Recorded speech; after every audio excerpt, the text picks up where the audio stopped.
citizens of the United States. We are anonymous. There is a new bill that the United States government has successfully passed. It is called the Stop Online Piracy Act, or SOPA, for short.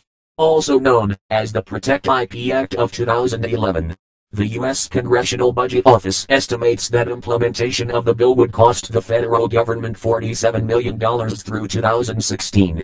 It will cost you, the taxpayers, $47 million over the next 4 years. The SOPA Act will censor you from accessing certain websites and block all access to other areas of the Internet that the United States government does not want you to access. The SOPA Act essentially means that, even if you make a video of your child playing or singing and you have music playing in the background, or video on TV, you are breaking the law, and the government will order the websites that host your content to censor your content because of their new bill.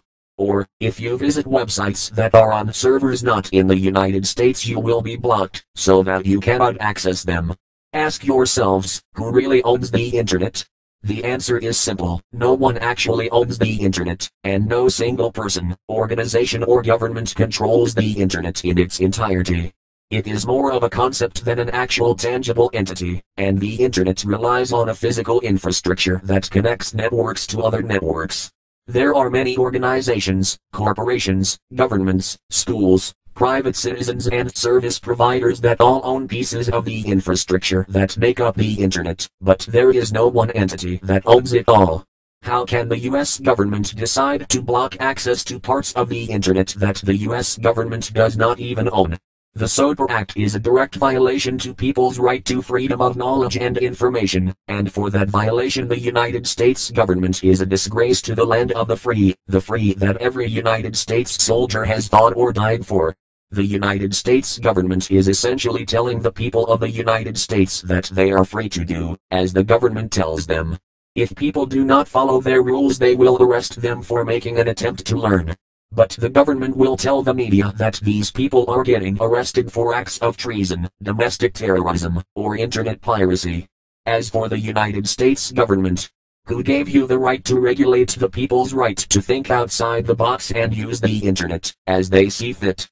If we cut off global Internet, shouldn't we also cut off all foreign affairs? Should we hinder globalization completely?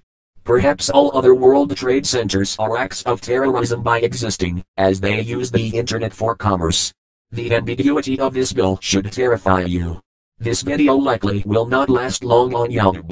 As long as you can, download YouTube Downloader, and help us share this message. If you speak, they have to listen. If they do not listen, their blatant disregard for the people will not go unnoticed, and is not acceptable. Doing nothing is the worst thing you can do. We are anonymous.